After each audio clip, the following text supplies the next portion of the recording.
दोस्तों 2023 पे आप सभी ये जानते हो कि फिक्स्ड रिटर्न वाले इंस्ट्रूमेंट्स काफ़ी ज़्यादा अट्रैक्टिव बन चुके हैं जो आसानी से इन्फ्लेशन को बीट करने की कैपेबिलिटी रखते हैं।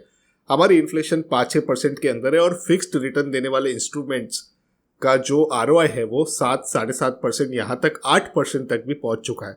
लेकिन ऐसे में एक कॉमन पर्सन आपके और मेरे जैसा अपने पैसे को सबसे सुरक्षित जगह निवेश करने के बारे में सोचता है तो वो जगह निकल कर आती है पोस्ट ऑफिस की। पोस्ट ऑफिस में आपको नेशनल सेविंग सर्टिफिकेट देखने के लिए मिलता है, किसान विकास पत्र देखने के लिए मिलते हैं, मंथली इनकम स्कीम जैसे अट्रैक्टिव ऑप्शंस आपको यहाँ पर देखने के लिए मिल जाते हैं। लेकिन इन सभी स्कीम्स में अगर आप इन्वेस्ट करते हो 2023 में तो आपके पास पोस्ट ऑफिस में ही सेविंग बैंक अकाउंट होना बहुत ज़्यादा ज़रूरी है। और आज के इस वीडियो में हम बात करेंगे कि अगर आपको post office saving bank account open करना है तो किन चीज़ों का आपको ध्यान रखना चाहिए, जिसके लिए अब ऑफिशियल पोस्ट ऑफिस के वेबसाइट को रेफर भी करेंगे। तो चलते हैं कंप्यूटर के स्क्रीन पर। तो अब मैं आ चुका हूँ यहाँ पर पोस्ट ऑफिस के ऑफिशियल वेबसाइट पे दोस्तों, और हम यहाँ पर जो इंपॉर्टेंट टर्म्स होते हैं, इंपॉर्टेंट चीज़ें होती है पोस्ट ऑफिस के सेविंग बैंक अकाउंट को लेकर, उसे रेफर करेंगे। उसे मैं आपको एक एक करके समझाऊंगा भी, ताकि आप जब भी अकाउंट ओपन करें तो आप अच्छे से प्रिपेयर्ड हो, आप वो डॉक्यूमेंट्स लेके जाए और आपको सारी चीज़ों की जानकारी होनी भी चाहिए। तो यहाँ पर पहले तो इंटरेस्ट की बात करते हैं कि लोग अगर पोस्ट ऑफिस बैंक में सेविंग अकाउंट ओपन करते हैं तो वो सबसे बड़ा प्रश्न ये होता है कि यहाँ पर इंटरेस्ट कितना मिलता है। तो देखिए, इंटरेस्ट जो है वो 4% पर एनम का है। आप इंडिविजुअल अकाउंट खोलें या जॉइंट अकाउंट खोलें, 4% का इंटरेस्ट जो है वो अप्लीकेबल रहता है। मिनिमम जो है वो 500 रुपये से आप अकाउंट ओपन करा सकते हो पोस्ट ऑफिस में। तो ये दो बेसिक क्वेश्चंस रहते हैं सबके, वो यहाँ पर क्लियर हो गए पहले तो। ठीक है, अब ये होता है कि कौन व्यक्ति जो है, कौन लोग जो है पोस्ट ऑफिस में अकाउंट ओपन कर सकते हैं। तो यहाँ पर कोई भी एडल्ट जो है वो पोस्ट ऑफिस में अकाउंट ओपन कर सकते हैं। आप जॉइंट अकाउंट भी ओपन कर सकते हो, जॉइंट ए और जॉइंट बी, यानी कि दो लोग मिलकर भी अकाउंट ओपन कर सकते हैं। मान लीजिए आपको अपने स्पाउस के साथ जॉइंट अकाउंट ओपन करना है तो आप वो कर सकते हो। माइनर के बिहाफ पे गार्डियन अकाउंट ओपन कर सकते हैं, या तो अनसाउंड माइंड का कोई व्यक्ति है उसके भी बिहाफ पर जो गार्डियन है वो अकाउंट ओपन कर सकता है। जो भी 10 वर्ष का माइनर है वो अपने नाम पर पोस्ट ऑफिस में सेविंग बैंक का अकाउंट ओपन कर सकता है। तो ये बहुत अच्छी बात है। आप अपने जो बच्चे हैं उन्हें इनकरेज कीजिए कि वो अकाउंट ओपन करें, और धीरे धीरे उनको जो पॉकेट मनी देते हैं उन्हें समझाइए कि थोड़ा पैसा उसमें से वो अपने सेविंग अकाउंट में डालें, और धीरे धीरे उन्हें मैच्योरिटी के साथ आप एक्सप्लेन कीजिए कि उनका जब एक कॉर्पस बन जाता है तो उसमें कैसे वो रिकरिंग डिपॉजिट स्टार्ट करा सकते हैं या तो फिक्स डिपॉजिट स्टार्ट करा सकते हैं। इनसे उन्हें आगे चलकर निवेश की एक इम्पोर्टेंस पता चलेगी। ऐसी एक्सरसाइजेस 10 वर्ष की उम्र में अगर आप अपने बच्चों को सिखाते हो तो काफ़ी अच्छा एडवांटेज आपको लॉन्ग टर्म में देखने के लिए मिलेगा। खैर, मुद्दे पे वापस चलते हैं। यहाँ पर एक ही अकाउंट एक इंडिविजुअल ओपन कर सकता है। मान लीजिए ABC करके एक पर्सन है तो वो एक ही अकाउंट ओपन कर सकता है। तो पोस्ट ऑफिस में ये चीज़ का आप ध्यान रखिएगा कि केवल एक ही अकाउंट आप ओपन कर सकते हो, चाहे आप सिंगल अकाउंट पे ओपन कर रहे हो या तो फिर आप जो है वो माइनर या जो 10 वर्ष के ऊपर के जो लोग हैं, अनसाउंड माइंड का जो भी व्यक्ति है वो अकाउंट ओपन कर रहा है, एक ही कर सकते हैं। In case of death of a joint holder, यानी कि आपने मान लीजिए जॉइंट में किसी के साथ अकाउंट ओपन करा है और उनकी अगर डेथ हो जाती है तो जो सर्वाइविंग होल्डर है वो ही उसका अकाउंट का सोल होल्डर बन जाएगा। मान लीजिए अगर किसी व्यक्ति ने अपने स्पाउस के साथ यहाँ पर अकाउंट ओपन किया है और एक की भगवान न करे मृत्यु हो जाती है तो उस केस में एक व्यक्ति जीवित है, उसी के नाम का वो अकाउंट हो जाएगा, वो ऑपरेट कर पाएगा as a single account holder. Joint account जो है वो क्लोज हो जाएगा, यानी कि ज्वाइंट का जो नाम है वो डीअटैच हो जाएगा। सिंगल को अगर ज्वाइंट अकाउंट कन्वर्ट करना है या तो ज्वाइंट अकाउंट को सिंगल अकाउंट कन्वर्ट करना है, वो अलाउड नहीं है।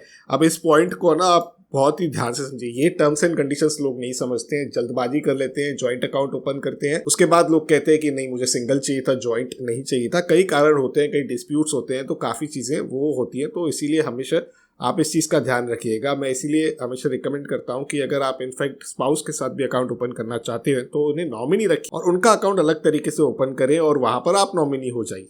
तो इस तरीके से भी आप गेम को थोड़ा बैलेंस रख सकते हो। नॉमिनेशन क्योंकि वैसे भी मैंडेटरी है, आप जब भी अकाउंट ओपन करते हो तो आपको नॉमिनी यहाँ पर देना ही पड़ता है।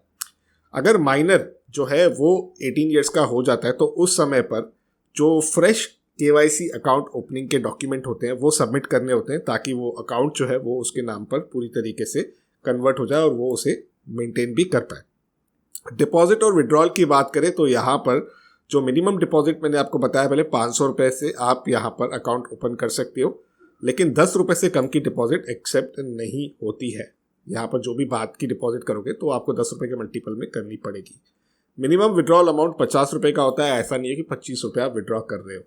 मैक्सिमम डिपॉजिट की कोई लिमिट नहीं है यहाँ पर। अगर आपके पास ईश्वर का आशीर्वाद है तो यहाँ पर करोड़ों खरबों रुपए भी आप पोस्ट ऑफिस के सेविंग बैंक अकाउंट में जमा करा सकते हैं। यहाँ पर अगर आपका बैलेंस जो है वो 500 रुपए से कम हो जाता है तो उस केस में विड्रॉवल अलाउड नहीं होता है, तो इस चीज को आप ध्यान में जरूर रखिएगा। अगर अकाउंट बैलेंस 500 रुपए से बड़ा नहीं एक फाइनेंशियल ईयर में तो 50 रुपए कट हो जाते हैं एज अ अकाउंट मेंटेनेंस फी। तो अगर आपको अकाउंट मेंटेनेंस फी बचानी है तो मैं ये आपको सजेस्ट कर सकता हूँ कि आप 600-700 रुपए का बैलेंस रख दीजिए ताकि आपको ये फी नहीं लगे।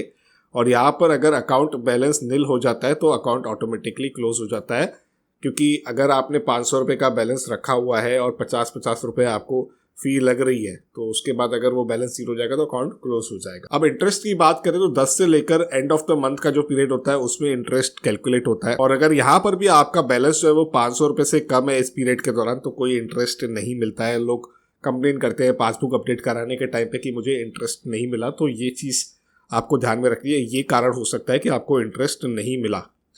इंटरेस्ट जो है वो फाइनेंशियल ईयर के अंत में ही आपके खाते में जमा होता है। यहाँ पे अगर किसी ने वीडियो छोड़ दिया होगा ना तो बोला होगा या सोचा होगा कि 10 के बाद 30 तारीख तक अगर इंटरेस्ट कैलकुलेट होता है तो 1 तारीख को आ जाएगा। ऐसा नहीं है। फाइनेंशियल ईयर जब एंड होता है, कब होता है फाइनेंशियल ईयर एंड, आप कॉमेंट्स में लिखिए, देखते हैं आपको कितनी नॉलेज है। कैलेंडर ईयर होता है, फाइनेंशियल ईयर होता है। फाइनेंशियल ईयर एंड कब होता है वो डेट आपको नीचे कमेंट्स में लिखनी है, ठीक है। इंटरेस्ट आपको जो भी प्राप्त होगा ना दोस्तों वो अंडर सेक्शन 80 TTA के तहत आता है।